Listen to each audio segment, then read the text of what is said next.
Welcome to Human Risk, a podcast dedicated to the understanding of human behaviour as a risk.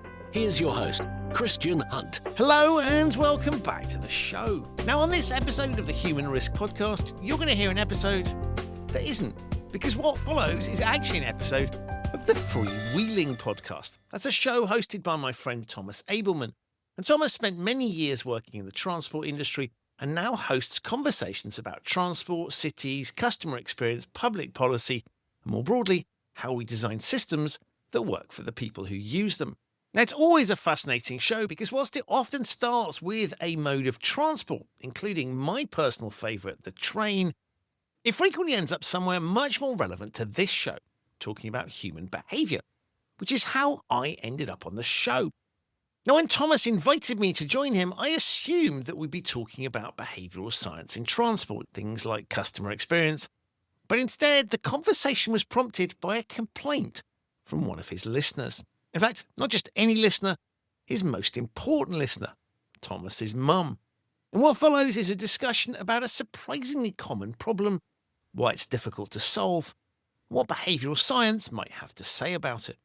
As you'll hear, what initially sounds like a fairly small issue quickly becomes a much broader conversation about social norms, communication, incentives, and the challenges of changing human behaviour. I had a lot of fun recording this episode, and I thought that you might enjoy it as well, hence this crosscast. So here it is, it's my conversation with Thomas Ableman, or rather Thomas Ableman's conversation with me on the Freewheeling Podcast, all about, well, why doesn't he tell you? Our topic on the Freewheeling Podcast this week is how annoying it is when you're in a train carriage or on a bus and someone's playing their TikTok or making a phone call or watching a film, and it's really getting to you. So you might say not kind of the big transport policy questions that we often address. On the other hand, you may say exactly the kind of thing that needs to be fixed if we want to have a good quality transport system. We'll be discussing how to solve this with a behavioural science expert, Christian Hunt. So let's have a listen to this week's edition of the Freewheeling Podcast.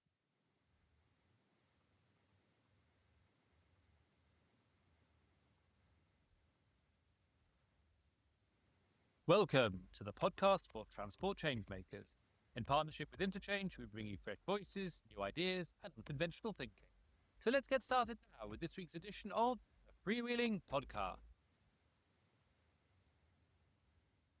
So people who have the misfortune to follow me on LinkedIn will know that a love of LinkedIn is probably my least fashionable opinion. It's deeply uncool, but I genuinely enjoy it.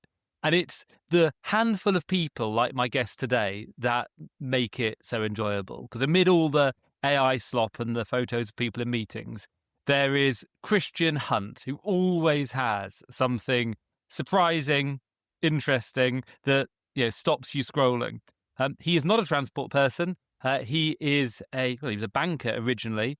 He now runs a business which he's done for a while called Human Risk, which is all about behavioural science in compliance. But there's a very specific reason why I wanted him to join us today. So, Christian, welcome to the Freewheeling Podcast. Thank you so much for having me. So, we'll come on to why you're here in a second, because there's a very good reason. But I'm intrigued as well, by the way, so I can't wait to hear this.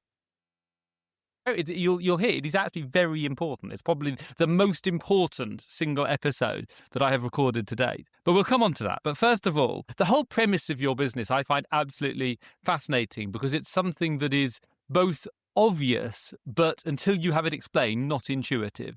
So explain to me and my listeners the obvious premise of why your business needs to exist. Okay. Well, and if you don't get us there, I will get us to a transport connection. This is relevant to transport as well. But let me do the intro and then we'll meander. So my business is called Human Risk. And I define that as the risk of people doing things they shouldn't or not doing things they should, which obviously sounds pretty broad and it's deliberately broad. And what I'm looking at is the risks posed by people making bad decisions.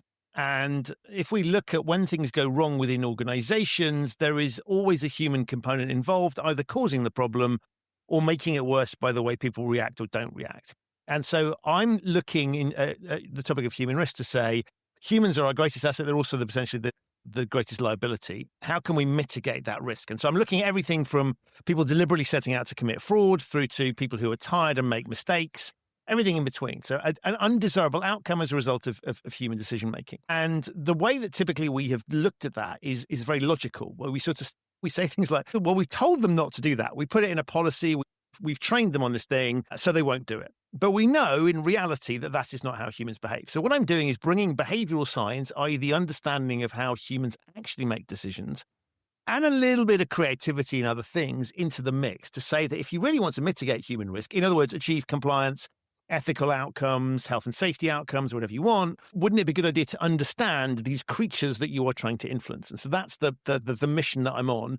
And I got to that by being in a sort of interesting position of eating my own regulatory cooking. I'd been, as you said, actually it's even worse than the banker thing you said, because I started off as an accountant. It's even worse than that, Thomas. So accountant to banking to regulation. And this was post the financial crisis in 2008. They were looking for people who weren't natural regulators. I became a regulator, and then joined the firm I'd spent most of my time as a regulator looking at. And so I ended up eating my own regulatory cooking. In other words, trying to implement things that I'd imposed on the firm. And what I realized was we weren't thinking about the humans at the end of it. And so that's the bit that I help organizations to manage. And one of the things I notice when following your work, which, as I say, I find fascinating, is how much transport there actually is in it. And I know partly that's because you love trains, which makes you a very sensible person. But you clearly find that our world is one that generates an awful lot of examples of the good, and sometimes I suspect not so good, practice when it comes to trying to achieve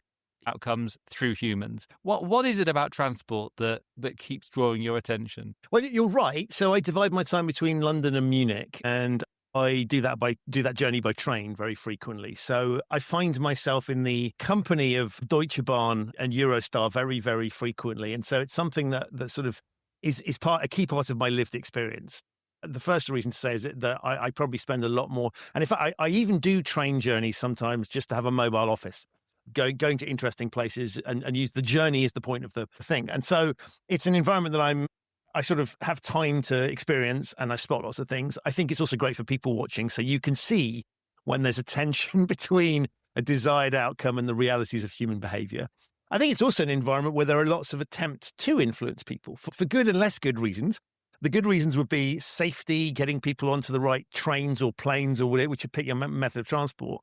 But also, I think sometimes there is overreach and an attempt to influence people in ways that I'm not sure are entirely appropriate. And so there's just, as I've been looking at it, there are just more and more case studies. And you can start with the obvious, like signs, but you can move into things like ticketing systems and the way things are communicated that I think just lend itself to exploration. The other reason I love it is if I'm looking for it, one of the things that I try to do when I'm talking to people is to not, this is ironic for me what I'm about to say, but it's to not pick things that they're familiar with. So that if I'm going to go in and persuade some compliance people in a bank that they might want to think differently about how they communicate things, then it's much better to pick a different context and to get them to sort of draw the parallel, as opposed to me coming in and critiquing what they're doing. So transport is brilliant because everybody has some experience of transport in whatever form. And so even if you haven't used that particular form or been in the country that I might be picking an example from, you will understand the basic concepts of how it works. And so that universality, I think, makes it very, very powerful as well. So in complete contravention of the principle you've just described, what are your favourite transport examples that you just keep coming back to time and again because they're so magical, illustrate the point so well? I'll tell you my absolute favourite one, actually. Many German train stations, they put a sign on the floor, and this is a combination of the Bundespolizei and Deutsche Bahn, basically warning you that this is a space where there are lots of pickpockets and thieves. And so they've put this thing on the floor, and anybody that's studied these signs for a while will know that the natural reaction when you see a sign that tells you to look after your valuables, the thing we will all do is we will touch the pocket or the bag where our valuables are. So what these signs are doing is encouraging people in a space where logically there must be loads of thievery going on, otherwise you wouldn't put the sign there, to make themselves more vulnerable to thieves who just have to hang around and watch, and you can see which pocket you need to pick. But even worse than that, this is why I love it, even worse than that, there's a QR code on there. So in a location where there are lots of thieves, you want to protect people, you're encouraging them to take out the one device that's easily stealable. Now, I look at that and I think this is well-intentioned, right? It's a really good idea, but it's at a point where, I love the fact that it's on the floor in these stations because that's where people are staring, but it's the reason you've got the sign there is it's an unfamiliar environment. They may not know that a particular train station is dangerous, or they may feel safe, but you've actually made them more vulnerable. And I think that's just a classic example of sort of logical communication that doesn't quite land in the way it was intended. Perfect. Thank you. Right. Let me explain why this is the most important episode to date and why you are here. I got some feedback to some episodes that I broadcast recently from my most important listener, which is my mum. My mum listens to every episode of this podcast. You'll be astonished to learn. And I did 2 episodes on customer experience in railways recently. One with John Sills, one a webinar looking at how customer experience will evolve in GBR. And that one had 5 guests. And my mum was not happy. And I'm going to play to you what my mum said to me because it explains why you are here. So are you ready to hear what my mum said? Love it. I love travelling by train and bus, but sometimes the experience can be seriously compromised by people talking on the phone in 2 ways so you can hear every bit of it, or sharing their TikTok or the latest film. And when I heard that the Freewheeling Podcast was going to do a series, a couple of programs anyway, on customer care, I was very excited as I thought that this issue would probably be addressed. But, oh dear, it wasn't. Fascinating program, and I loved and agreed with all of it, but I was so sorry that this bit, which is so important, really, was not discussed. So my mum, and she has mentioned this to me before, this is not, that my mum cares about this is not new to me. My mum does not like people playing TikTok. She does not like people having phone calls in the carriage where you can hear both parties. She does not like people playing music out loud or watching films out loud. And my mum's view is that this is increasing and it's really spoiling her journeys. And I happen to know from other people who have mentioned the same thing to me that my mum is not unique in this regard. My mum therefore wants to know, because she did communicate to me in some further detail, she wants to know how we can restore a shared etiquette to travel. And I thought you would be a very good person to, A, describe what we are likely to do in response to this, and B, what we should do. So can you help the transport industry help my mum? That is the question. So Mrs. Ableman, you have asked a fantastic question, and I completely agree with her. It's one of the most irritating things, and so I would love it if we could solve this particular problem. What I would say, and this is where I get into the realms of this is a bit harder than just looking at it in isolation within public transport. This is a societal problem. People are doing this all the time. And do you know, I trace this back totally unreasonably because I know why they do this. I trace this back to the TV show The Apprentice.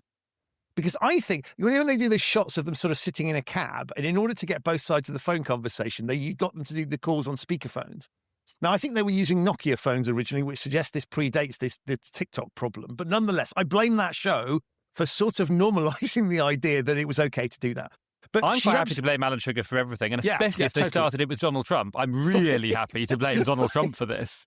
So I think this is not just a public transport problem, but I think public transport is where we feel it the most because we're in an enclosed space, and there's a sense of we're in close proximity to strangers, and it feels like a sort of place where if people do antisocial things, it does impact you, but I think it has a bigger impact because, for example, the noise will reverberate.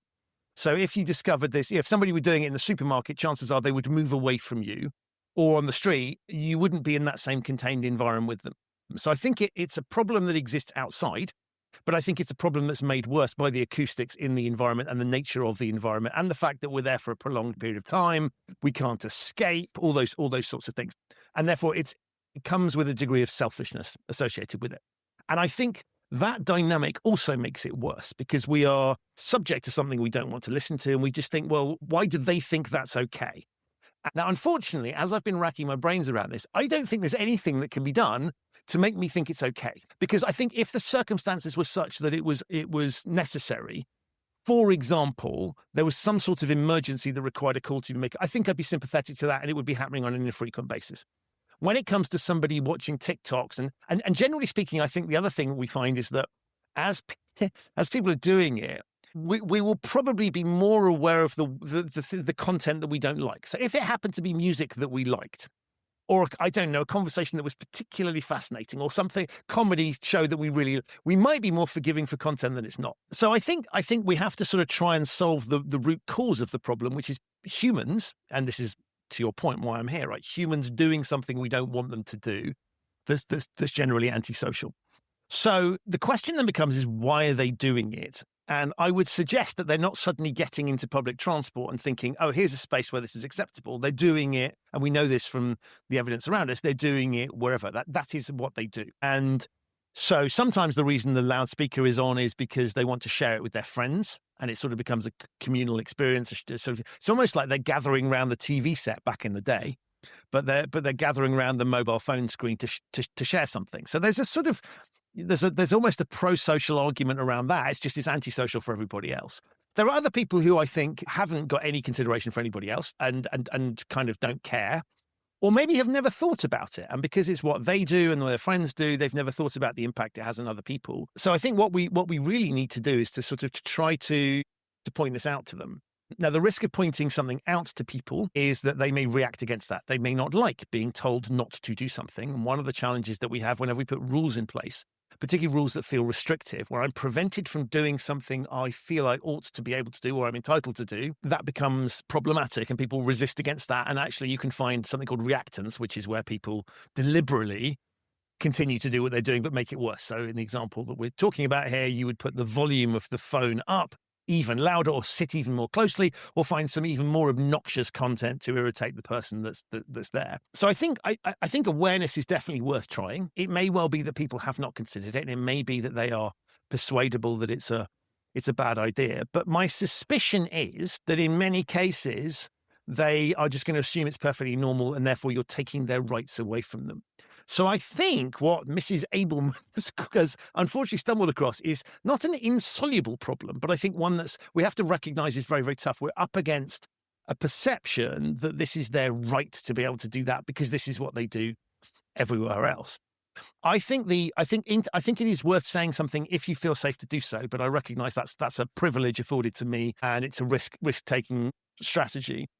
And I think you're probably right. A lot of these people don't realize that they are doing something wrong based on my mum's experience, because it won't surprise you to learn that my mum does go and talk to these people quite often. Excellent. And good. She often finds they say, oh, right, sorry, and do just stop and genuinely look slightly sort of taken aback and surprised that they have been upsetting anyone because it just hadn't occurred to them that this was not acceptable. And presumably it's a different definition of etiquette. To my mum, it's not acceptable, but to them, it is acceptable. Maybe the answer is for more people to say things and for us to societally drive that. It's obviously easier if there are lots of you doing it. If you're perceived to be the only person complaining about something, that's problematic. But I think to come back to expecting passengers to manage this issue, I think is expecting quite a lot. And particularly where we've seen instances of violence on public transport, I think it would be what we need to do, I think, as transport authorities is to give members of the public who do feel able to say something the opportunity to support that with some form of official notice. So I would be, a lot of these notices that go up saying, don't do this, a quiet carriage would be a really good example. I've got much more power and authority as a passenger if I can point to something that says this is the quiet carriage, and therefore the reason I'm asking you not to make your phone call here or do anything else is because you're sat in a quiet carriage. And so I think a little bit of communication around that this is deemed to be antisocial, I think would be a helpful start point for that reason. I'm not sure that somebody who's minded to play music loudly would necessarily be persuaded by a poster, but it would give someone, or a sticker or whatever it is, but that would give somebody the authority to do it. I have seen staff intervening, but I recognize that frontline staff have to deal with a heck of a lot of challenges, and adding yet another thing to them to do when they're already under pressure, and there are regular attacks on members of staff. And I think it's difficult for them always to intervene with every single antisocial piece. But I think that's one of the things that I'd be looking at. And I think making it more explicitly a wrongdoing. So I don't know what one can do in terms of, whether you want to introduce fines, whether those are enforceable is another matter. And of course, if you introduce a regime that you can't properly enforce or you don't properly enforce, you potentially make things worse again. But I think there's a communications challenge there. I also think we could think about more practical solutions. I mean, one of the things that I've often thought about if I had unlimited budget would be to hand out headphones to people. So you've solved their problem for them. So often, if we want people to, pick up litter, for example, make it easy for them to find a bin. One of the other interesting challenges on trains is often it's like, where do I put my litter? It requires me to take the litter off the thing, and then will I find a bin on the station So, in an ideal world, you'd hand out headphones to people to solve that particular problem. But I think it's a really thorny, challenging one. But I would certainly start with let's communicate more about, let's talk about this being a problem and this not being acceptable. That's got to be the start point. And then I think, as I say, it becomes more of a subtle thing. But I'm heartened by the fact that your mother decides to say things and clearly has an impact. And maybe the answer to her question, Thomas, is to actually we take that and we say, look, if enough of us think this is unacceptable, typically in many, if you've got an empty carriage, you may be able to move away from the problem and solve it by that. You shouldn't have to, but you may be able to move away from the problem. But maybe intervention's not as hard. Maybe we can be thinking of how, in the same way that we're supporting people to stand up when we see racist issues or homophobic issues or anything else like that, maybe there's a way that we can encourage people to stand up and support. Here's a way you could intervene. That might be nice. Now, the trouble with those sorts of things is it sort of presupposes that they're going to happen and that they're acceptable and that we sort of deal with them when they happen as opposed to stopping in the first place. But I think the scale of the problem is so great that we probably have to not think about eradicating it. We have to think about starting somewhere and making baby steps towards it. So, long-winded answer to lots of those things. And I very welcome your thoughts, but I think there isn't a silver bullet here. I think we have to recognize the nature of the dynamic being broader than the transport one. But I do think there are some moves that we could make, some things we could try to do to make it feel less acceptable. And maybe just starting with a reminder is a good entry point. So one of the interesting things I am pondering is why I'm talking to you at all. Because I asked myself that the whole time. In the sense that why didn't this come up on either of my two previous podcasts? My mum clearly thinks this really matters. I have facilitated two conversations, one with a customer experience expert, one with a whole load of transport experts, both on the question of customer experience on trains. And I didn't raise it. They didn't raise it. Now, is it that my mum is a crank and no one else cares? I'm not sure she is. So somehow we have kind of got a blind spot as to seeing this as our problem and something that we need to solve. And because as a sector, when we have conversations about customer experience, I know for a fact we don't raise it. And indeed, I didn't raise it. Yeah. I mean, I think so. One, I am absolutely convinced that she's not a crank this is why I mentioned this point about it's a societal problem, because I think if you sort of said, you're responsible for everything that happens on your network in the loosest possible sense, that's a heck of a lot of things to take responsibility for. And if it's a societal problem that just presents itself in your environment, then you could say, well, this is an environment I should feel protected. You're in charge of this space and therefore it's yours to solve. Or you could say, look, we can only solve the things that are directly within our control. And you might say that passenger behaviour is something that we have limited amounts of things to control. We're already dealing with a number of other issues in the scheme of things, versus members of staff or members of the public being attacked, things that are threatening to life. This is a minor nuisance, relatively speaking. And therefore, one, if we're doing a podcast or two about this, it's not going to be high up on the agenda. But number two, is this quite a thorny issue? So we should park it. But I think there is a really interesting question as I think about, train stations are fascinating because if you compare train stations to airports, you don't have sort of unpleasant people hanging around them, generally speaking, because of that security component. There's police and there's other authorities that will move you on because whereas train stations, hello, Frankfurt, I'm not surprised it didn't come up. I don't for 1 minute believe that John Sills would be supportive of people doing that sort of thing. He's not that kind of guy, for the record. But I think you probably had loads of other things to talk about. So I think you should beat yourself up about the fact that it didn't register on the radar, because I think you will have had plenty of other things to talk about. It's a bit like kind of social media companies to an extent, isn't it? Kind of, are we responsible for our users? Social media have made a very clear statement. No, we're not. We are a platform and our job is to provide the space for humans to be the humans that they are. If you'll forgive the pun, is a platform a platform? So it is fascinating, isn't it? Because if you go to the extreme, you go to planes, right, where you're in this pressurized cabin up in this metal tube up in the sky, where these things present a sort of the threat comes in a different form. It very much is seen as their responsibility. If there's passenger disruption, they deal with it. They have processes to deal with it, and it's taken seriously. and what I'm seeing is interesting is that the airlines are now introducing rules against this in quite draconian ways, but I think they have the mechanisms to enforce it. And it's much easier, for example, to ban people from an airline because you have an opportunity to check who they are before they're boarding, in ways that on most rail and bus services you don't. And I think I was reflecting on this balancing act between who's responsible for what. I often get a train that leaves Munich at just after midnight and travels through the night to Cologne, and then I go on to Brussels. And there are, Deutsche Bahn have security staff that board the train at various points and walk up and down the train. Now, I've never seen them intervene, but it's very reassuring to know that they're there. And in the back of my mind, part of that would be to deal with disruptive things. And I'm pretty sure if I said something to them that, particularly on an overnight train, I was trying to get some sleep and this person's being disruptive, they would take action because they're authorized to do so. There's the investment in it. It's perceived to be an important thing for them to do. And therefore, and that's not just on the night train, but I mentioned it, that environment, the train is emptier. It is a time when certain passengers could feel more vulnerable. They go the extra mile to have staff on the trains to ensure security, and they're a lot more visible in train stations than I've seen in certain other countries. So I would say that there is probably an acceptance that some of what goes on is their responsibility, but I don't know where the line is. And I've only ever seen interventions where it's been obvious, somebody is causing extreme behavior, typically physically doing something, or interestingly, you get the similar treatment if your ticket is invalid and you refuse to cooperate. There's those sorts of scenarios. So I would like to think that there is a duty of care of some kind, but I don't know where that starts and finishes.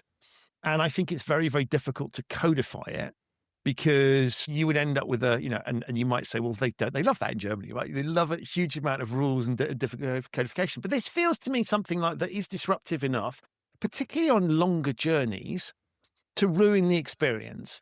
And I think it's something that should be addressed on some level, but I recognize the challenge of it.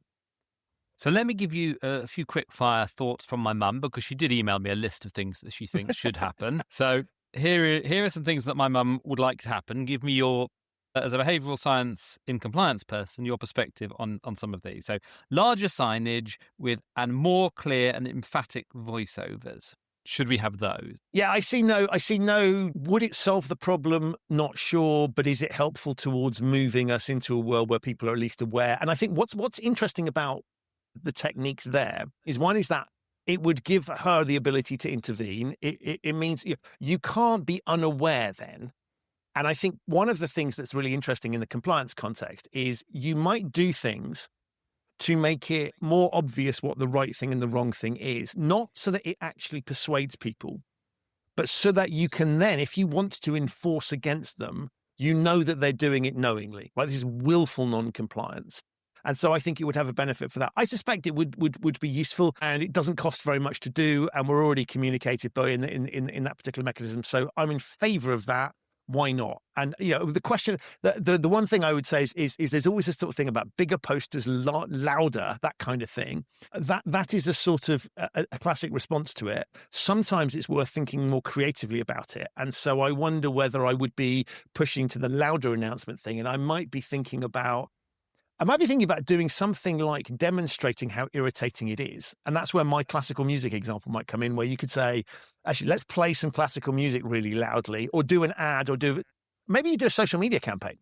Maybe you get to people through the source of the problem. If we take, clearly people streaming music and videos is a different thing, but maybe social media could be an interesting route, and you run a campaign there and you show how irritating it is by playing things that the people with the propensity to do this would find irritating. Okay, next on my mum's list, a sense of consequences if you break the rules. Always works. It's the natural go-to place. So we think about fines, or you get thrown off the train, or whatever it happens to be.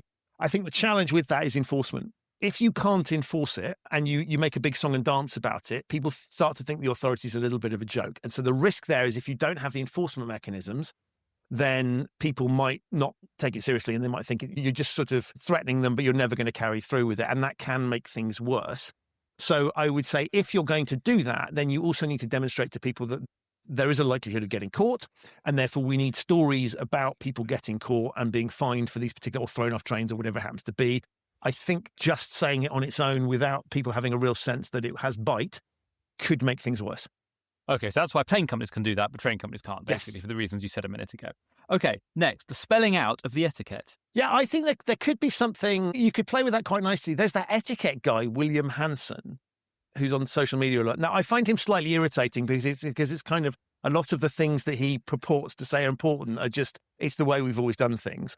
So I'm a little bit cautious. But someone like that, or you pick some other character to sort of say this is not the done thing, I think could work quite well. I'd be careful. What you don't want is something that's fuddy-duddies communicating something to the kids and they don't understand the kids or the real world. So it would have to be done quite carefully, but I like the idea. Okay, many more quiet carriages so that chattering and video watching is not the norm, but is possible if everyone else is doing it in their nice, cheery, noisy carriage. I love so I always think the solution to problems is sometimes to do the exact opposite. So what we have done, she's quite rightly identified, is that we have quiet carriages are the exception, therefore by implication, noisy carriages are not. I think that's a really, really interesting idea. I'd love to try that. The challenge you've got is that even if you are happy to be in a noisy carriage, that might not be the kind of, noise might for you mean kids making noise, not now, or people making phone calls in a sort of respectful way. And so the challenge is what's noise. But I love the idea of just reversing the norm, and we should experiment and see what happens. So yeah, good idea. Let's try it. Trained people should be trained to deal with people that break the rules and ask nicely to stop so that you can appeal to them for help and should be told where they can be found. And it could be suggested this is possible on the voiceover. Yeah, I mean, this is a staffing question, isn't it? Really, how many have you got? Have you got enough? Are they there? And there are lots of trains that just don't have the staff on it. I will assume that Mrs. Ableman travels on nice trains and is going long distance and isn't doing sort of short term local services. And I think in those cases, what's interesting, one extremity, if we take trains, one extremity would be something like Eurostar, where you still have the security, you know who the people are, you've got them in the confined, you've got authority. It's much more controllable environment where you've got a sort of standardized approach where people are getting on and off. Local trains is much harder to enforce these sorts of things, and equally places where there are lots of authorities, i.e. within urban environments, is going to be easier than non-urban environments. So I think, the approach might have to be different for different forms of train, but I think this comes down to, do you have enough staff and what else are they having to do? I'm really, really wary of putting extra burdens on people who I think already have a really difficult job. Okay, so we'll leave that one then. It comes a bit like, it comes back to the same point as the plane thing, really, doesn't it? That if you are set up for that, you can, and it can become part of your operating model, and plane companies aren't, and train companies and bus companies generally are.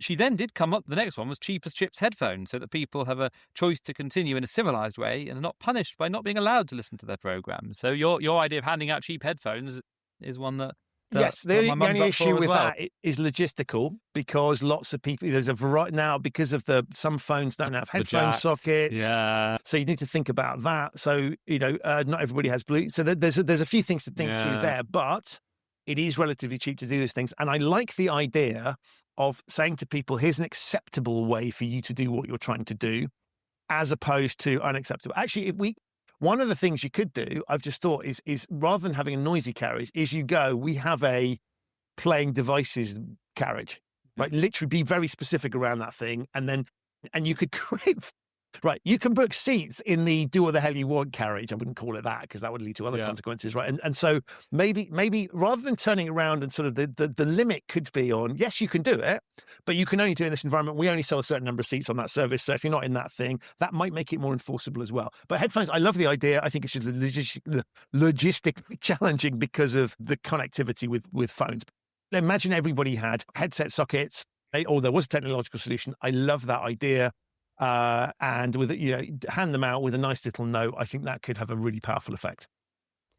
I really like this noisy carriage idea, actually. I mean, it's a bit like one of the things I've posted a few times is about the fact that most train journeys in Britain, I don't think it happens quite so much in Germany, but most train journeys in Britain, certainly long distance ones, start with, welcome aboard. If you have this ticket, this ticket, this ticket, this ticket, this ticket, your ticket's not valid, and you must get off the train immediately, or we're going to hang you upside down by your feet. And I've said, well, why don't we flip that and say, welcome aboard, And the tickets that are welcome on this train are this ticket, this ticket, this ticket. And if you've got one of these tickets, we're delighted to have you on board. If you haven't got one of these tickets, come and talk to me because you might have the wrong one, and we'll sort that out for you. And so again, this kind of turning into a positive thing, you could continue the announcement with, if you want to make a phone call or watch television or watch your device, then the carriage for you is Coach D, which is our carriage for electronic entertainment, and you'd be very welcome there. I like that idea. That turning all of these into, here's how we can make it work for you. But by implication, therefore, the rest of the train isn't where that happens because we've explained where it does. Yeah, the other problem you've got, by the way, as we're talking, I'm just thinking, is connectivity on trains is improving all the time. And we need to do that so that people can work and do legitimate activities. And so the challenge is we're making it easier and easier for people to do some of these things that they've not been able to do before. But I think I was thinking about, could you shield off, block certain signals, but you then get into all sorts of interesting censorship questions. And I think it'd be the classic sort of punish the whole class for a few unruly pupils logic. So I'm veering away from that. It was quite funny. Back in the 2000s, my former employer, Chiltern Railways, put a huge amount of effort into trying to create basically a mobile phone Faraday cage for the quiet coaches and block connectivity, and just couldn't do it. It was all too leaky. And then pretty much at the same time, Virgin introduced a new fleet of trains on the cross-country network where they achieved exactly the same thing by accident.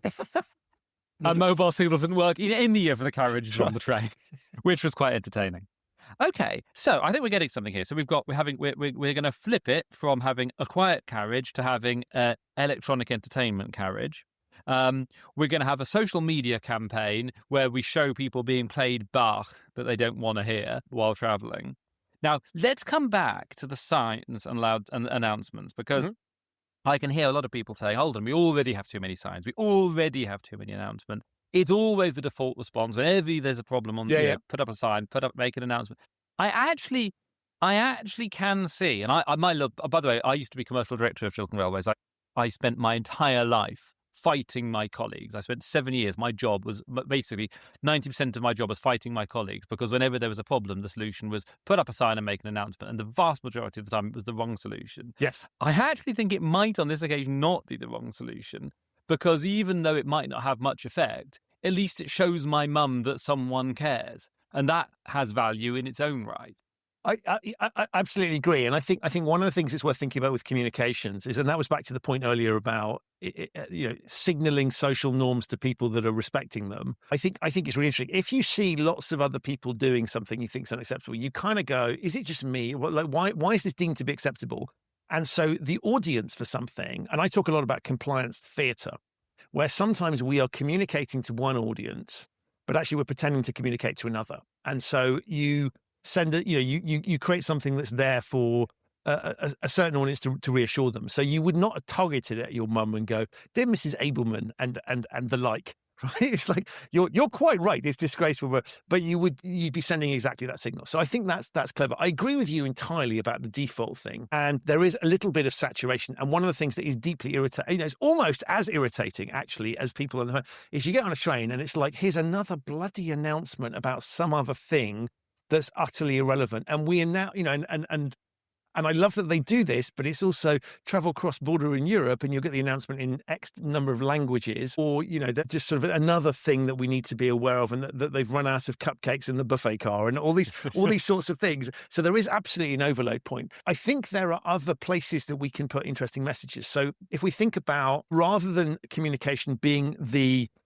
tannoy system or whatever it's called, the public address system, there we go, or the sort of posters, let's think about, so what are people using these things going to be using? Well, they're probably going to be charging their devices because they're using them intensively. So could we do something around the charge points? And therefore, we're not polluting the message to everybody. We're targeting it specifically at those people. And I think one of the pleas I would have to organizations, and this goes much broader than transport, is to say, look, you've got to think about cognitive load for people. And so to the extent that we can target messages, to the extent that we can deliver, not deliver messages to people who don't need to have those messages delivered, recognizing, of course, the earlier point about the sort of the audience you actually want to reach versus the one you pretend you want. So there's all these things to be played with, but I think there are lots of other tricks. And I was thinking about, if you were giving out headphones, that might be an interesting opportunity to also communicate more broadly around that. So I thought the headphone giveaways, you would also do social media campaigns off the back of it. Maybe you could announce about how many pairs of headphones you've given away. You can apply for a pair. I don't know, all sorts of interesting things that you could do that would lead you to give that big comms around that as well as the actual act. And maybe you could drop things on. I don't know. There's also, but I think you're right. Posters and public address announcements probably overdone in some cases, but can be helpful. Okay, so I think we've solved it then. Okay, so the first thing is, it's not entirely our problem. We don't have to beat ourselves up that it's not our top priority. This is a societal issue. We carry human beings, and human beings are human beings, and they're going to display some of the traits that make them human in our environment as well. And this is one of the more unfortunate ones that modern technology has evolved towards. However, we want to make this an environment that's as nice as possible for our customers. So we are going to put up some signs in sensible places like near the plug sockets, and we're going to make announcements. But those announcements are actually going to be focused on our new policy, which is we have an electronic entertainment carriage, a positive place for these people because it is becoming far more normal, but which also by default signals that elsewhere this behaviour isn't acceptable, and that is implied. And we're going to do some fun social media campaigns and possibly some fun headphone handing out campaigns to really get the message across and to show that this is something that people need to change their behaviour on in the way that we have made available a provision for them to do. So is that it? Have we nailed it there? Yeah, I mean, I think just stepping back, because I think it's worth just one of the things that when I solve problems with people, I always say just step back a little bit and just think about what we've learned from this. Because the thinking that we're applying to this, you can apply to lots of other things as well. And it's not a lift and shift that you do the same thing. But let's just go through the dynamics that we've thought about so we can just sort of unpick our workings a little bit.